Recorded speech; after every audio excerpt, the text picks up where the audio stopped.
उद्धव बाळासाहेब ठाकरे गटाचे आज दोन उमेदवार आपला उमेदवारी आज दाखल करणार आहेत आणि यासाठी राज्यसभेच्या खासदार प्रियंका चतुर्वेदी देखील आता या परिसरात दाखल झालेले आहेत। मॅम, आज उमेदवारी अर्ज दाखल केला जातोय। खरं तर महायुतीला अजूनही या ठिकाणाहून उमेदवार मिळालेला नाही आहे। तुमचा मात्र दोन उमेदवार या ठिकाणाहून उमेदवारी अर्ज दाखल करतायत। नहीं बता रहा है कि किस तरीके से एक भय का माहौल भारतीय जनता पार्टी में है और ये गद्दार सेना के गुट में है कि वो लोग के पास कोई कैंडिडेट नहीं है। जो कैंडिडेट का नाम ले रहे हैं वो भाग रहे हैं। वो जानते हैं कि जनता का मन और जनता का विश्वास उद्धव साहब में है। तो आज तो हम तो गर्व से हमारा नॉमिनेशन फाइल करने जा रहे हैं। ये लोग चोरी चोरी चुपके चुपके किसी साउथ कैंडिडेट को चुनकर भेज देंगे। और देखिए आज नॉर्थ सेंट्रल में भी कैसे आपने किसी बाहर वाले व्यक्ति को लाए हैं सिंपली बिकॉज इनके जो खुद के लोग हैं जो भारतीय जनता पार्टी की राजनीति से जुड़े हैं, जो मैं मानती हूँ गद्दार सेना के गुट से जुड़े हैं, कोई लड़ाई नहीं लड़ना चाहता है। तो हम ये लड़ाई लड़े हैं, हम जनता के हित में लड़ेंगे, जनता का विश्वास जीत कर करेंगे और जनता के मुद्दों को आगे रखकर हम ये लड़ाई लड़ेंगे और विजयी होंगे, हमें पूरा यकीन है। पंतप्रधान नरेंद्र मोदी सातत्यानं महाराष्ट्रामध्ये सभा घेत आहेत। काय वाटतं तुमचं काय याबद्दल मत?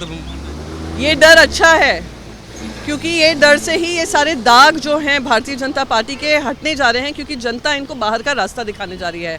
आने वाले 4 जून को महाविकास अघाड़ी ही विजयी नहीं होगा, इंडिया अलायंस विजयी होगा, हमारी सरकार बनेगी, फिर से न्याय होगा। ये जो अन्याय महिलाओं के ऊपर हो रहा है, अन्याय कॉर्पोरेट हाउसेस के ऊपर हो रहा है, अन्याय भ्रष्टाचार को लेकर हो रहा है, अन्याय महंगाई को लेकर हो रहा है, अन्याय बेरोजगारी को लेकर हो रहा है, अन्याय किसानों के साथ हो रहा है, उन सब का अंत होने वाला है और देश में न्याय फिर से आएगी। न्याय व्यवस्था फिर से दुरुस्त करेंगे, ईडी, आईटी, सीबीआई को फिर से मजबूत करेंगे। मीडिया जो अपनी रीढ़ की हड्डी कहीं ना कहीं खो बैठी है उसको फिर से हम सशक्त बनाएंगे, क्योंकि हम जानते हैं कि जनता भी इनके झूठ को समझ चुकी है।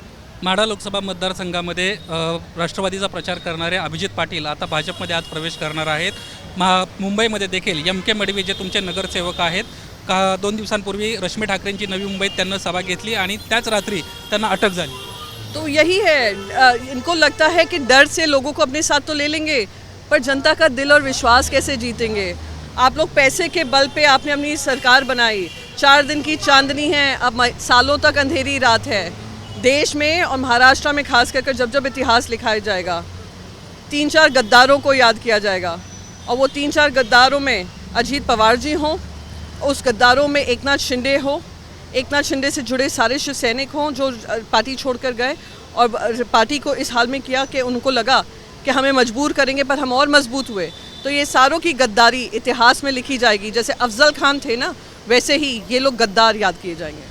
शिवसेनेचा रेफरन्स देत आज देवेंद्र फडणवीसांना माढा लोकसभा मतदारसंघामध्ये ज्यांना आमच्याशी गद्दारी केली त्यांना पुढं सर्व नाशाला सामोरं जावं लागतं अशा पद्धतीचं वक्तव्य केलं आहे। हा रेफरन्स येतो तो शिवसेनेच्या बाबतीत येतो। आत्ता त्या ठिकाणी धैर्यशील मोहिते पाटील आहेत, यांच्यासाठी ते जरी बोलले असेल तरी शिवसेनेच्या बाबतीमध्ये हा रेफरन्स आहे। वो खिशाए हुए हैं, घबराए हुए हैं, जिन्होंने पूरी गद्दारी का नियोजन किया, आज वो जानते हैं वो कलंकित होने वाले हैं। कुछ दिन का समय है और धर्म और अधर्म के बीच में जो अंतर है वो उनकी भाषा में दिख रहा है। हम धर्म का पालन कर रहे हैं, ये वो अधर्मी हैं जिन्होंने सिर्फ पार्टियों के साथ गद्दारियाँ नहीं की हैं या उनके स्पॉन्सर नहीं किया है, उन्होंने महाराष्ट्र की जनता के साथ गद्दारी की है। तो सत्य कभी हैरान हो सकता है, परेशान हो सकता है, पर पराजित नहीं हो सकता है। और ये कितनी भी बड़ी बड़ी भाषा का इस्तेमाल कर लें, भाषण दे लें, जीत तो हमारी तय है। क्या होगी जीत? मतलब कितने उम्मीदवार आएंगे?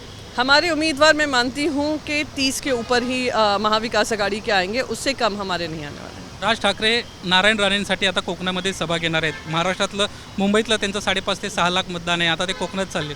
अब क्या बताएं, जिन्होंने बगैर शर्त समर्थन दे दिया हो, जिनको एक टिकट भी नहीं दी हो, जिनका अमित शाह ने इतनी बेइज्जती की हो, दिल्ली बुलाकर कहा हो कि हम आपके सिंबल पे नहीं, हम लड़ना है तो हमारे सिंबल पे लड़िए, कोई आश्वासन ना हो, कोई किसी तरीके का पार्टी के लिए काम ना हो, वो जाकर मजबूरी में जाकर मुंबई से भागकर कोंकण में करें। अब अगला आपको खबर सुनाई देगा, कोंकण छोड़कर रत्नागिरी में प्रॉब्ली नारायण राणे के लिए करना पड़े। ये कितना भी कोशिश कर लें, मैंने शुरू में ही कहा था 0 और 0 और 0 और 0, 4 शून्य कौन? भारतीय जनता पार्टी, अजीत पवार की अलायंस, गद्दार सेना की अलायंस और हमारे मन से, ये 0 ही उसका रिजल्ट होने वाला है। चंद्रशेखर बावनकुळे यांचं असं म्हणणं आहे की औरंगजेब याकूब यांचा उदो करण्यापेक्षा राम राम करणं कधी पण चांगलं आहे।